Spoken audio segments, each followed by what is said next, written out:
आइ हम झाल मुरही बनबऽ जा रहल छी, जकरा झाल भुजा सेहो कहै छी अपना सब।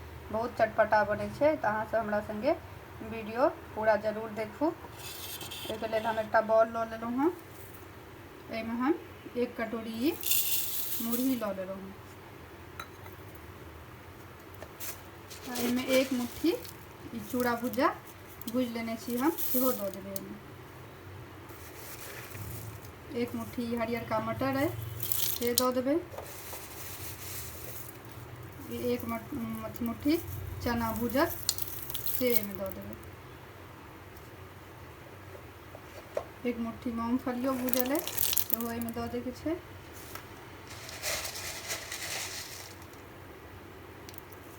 ई हम भुजिया लऽ लेलहुँ हँ, सेहो ई भुजिया नमकीन सेहो एहिमे 1 मुट्ठी दऽ देबै।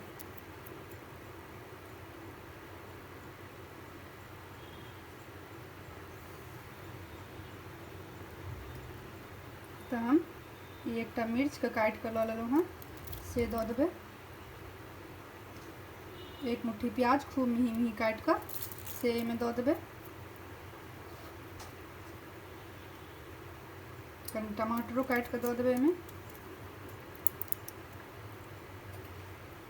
1 चम्मच काला नमक से दऽ देबै। 1 चम्मच चाट मसाला। ई इमली का चटनी खट्टा मीठा है से एहिमे दऽ देबै।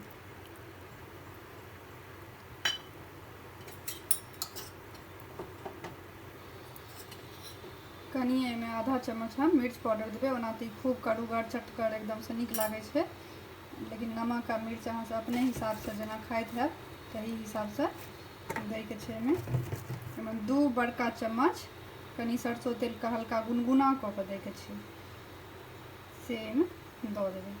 तऽ हम गरम कऽ लेने छलहुँ हँ, से दऽ देबै। ई आधा नेबो हम लऽ लेलहुँ हँ, तकरा हम एकरा बढ़िआँसँ गाड़ि लै छी, से एहिमे दऽ देबै। तऽ देखियौ ई नींबू जे देखेने छलहुँ तकर रस हम गाड़ि लेलहुँ हँ।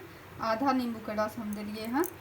ई जतेक अहाँ सब बनेबै ओहि हिसाबसँ, जतेक मुरही लेबै ओहि हिसाबसँ सब चीज एहिमे दैके छै।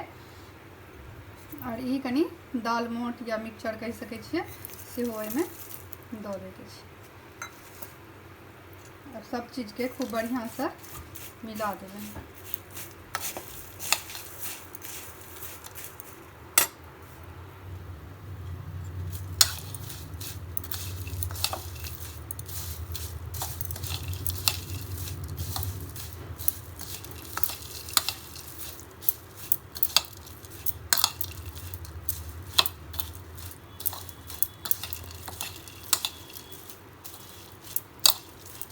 देखियो खूब बढ़िआँसँ मिला देलियै हँ। कतेक नीक बनिकऽ चटपटा झाल भुजा एकदमसँ झाल मुरही तैयार भऽ गेल हँ। सब चीज आनिकऽ घरमे अहाँके बना सकै छी, खाइके मोन हुए तऽ।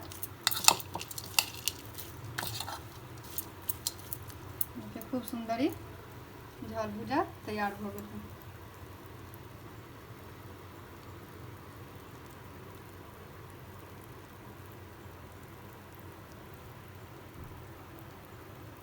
अहाँ सब ई वीडियो पूरा जरूर देखब, ज़्यादा से ज़्यादा लाइक सब्सक्राइब शेयर करबै।